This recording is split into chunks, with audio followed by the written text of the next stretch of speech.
Navigating the whole world of educational support for students with disabilities can feel, well, super complex. But right at the heart of it all are two legal frameworks, and they're designed to make sure every single student gets a real chance to succeed. So today, we're going to break down two of the most important tools out there, the IEP and the 504 plan. All right, let's get into it. To really get why these plans are so incredibly important, I want to start with a personal story. This comes from Jay Evison Egler, who's an autistic self-advocate. When they were 16, it felt like their world was just falling apart. And this quote, it really captures that feeling of crisis that so many students with disabilities face.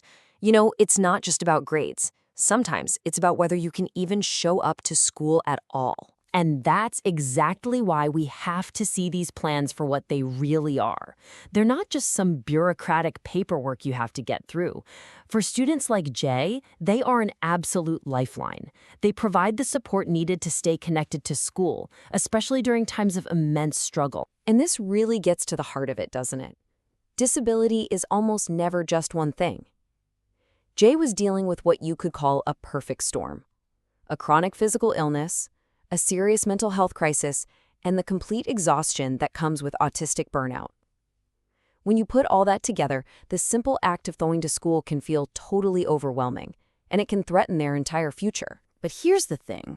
The ability for students like Jay to get this kind of support, it didn't just appear out of nowhere.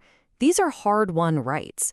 They came out of a long and often difficult fight for basic access and equality. So, this timeline shows you the big moments. In 1973, you have Section 504, which was a landmark civil rights law.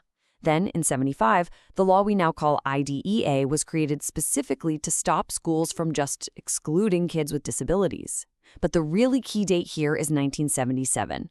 See, just passing the laws wasn't enough. It literally took a 28-day sit-in by disability activists to force the government to actually enforce the rules.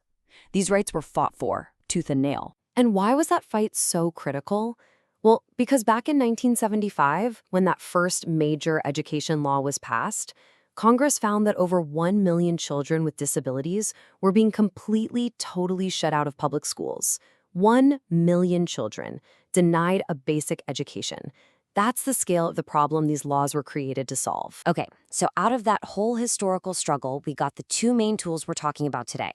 Now, they might sound similar, but they actually serve very different purposes. So let's break down the key differences between an individualized education program, that's an IEP, and a 504 plan. Here's the main thing you need to know. Think of it like this. An IEP is all about providing specialized instruction. It's for students who need the actual curriculum changed or adapted to meet their needs.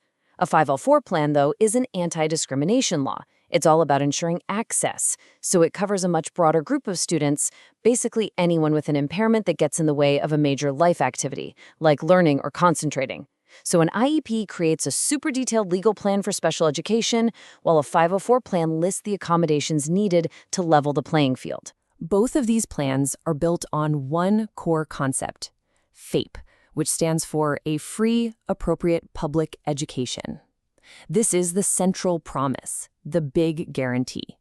It means that students with disabilities who are eligible have a right to an education that's paid for by the public and, most importantly, meets their unique needs, just like their peers without disabilities. Okay, so enough with the legal frameworks and the jargon. What does this stuff actually look like in a real classroom? Let's get into some real-world examples of how these accommodations work. All right, so let's say you have a student with arthritis. A 504 plan could give them some really simple but powerful accommodations. 2 sets of textbooks? That means no more lugging a heavy backpack. Answering test questions out loud? That removes the physical barrier of writing. You'll notice none of this changes what the student is learning, right? It just changes how they access it. That's the key. And these plans are just as powerful for neurodivergent students. For a kid with ADHD, something as simple as a fidget item can make a huge difference in their ability to focus during a lesson, or a seat away from distractions, or just a little extra time to move around. Again, the theme here is access. We're not changing the curriculum, just the conditions for learning. But what if that same student's ADHD means they need more than just accommodations? What if they need specialized instruction? Well, that's when they might get an IEP. And you can see the difference right away. This sample plan for Julian sets a measurable annual goal: increase attentiveness and concentration skills. It doesn't just give him extra time, it provides a whole plan for specialized services to help him actually develop new skills. It's about targeted, individualized education. So we have this really powerful framework, born from decades of activism.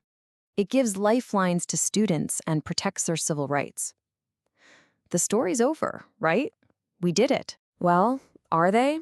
Is that fight that started all the way back in the 70s really finished? The simple and maybe a little surprising answer is no, not entirely. The fight to protect these rights is very much alive today. And that's because these foundational rights are facing all kinds of new challenges. Right now, we're seeing lawsuits from multiple states that question parts of the Section 504 rules.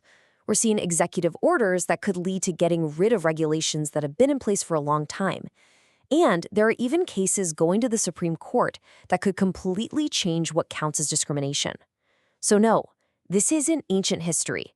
This is happening as we speak. And that brings us right back to where we started. The protections we've been talking about, the ones that help J. Evis and Egler graduate high school, the ones that support millions of students every single day, they were all won through relentless, tireless activism. So that leaves us with one last big question. If these rights were won through activism back then, what does it take to protect them today? Something for all of us to think about.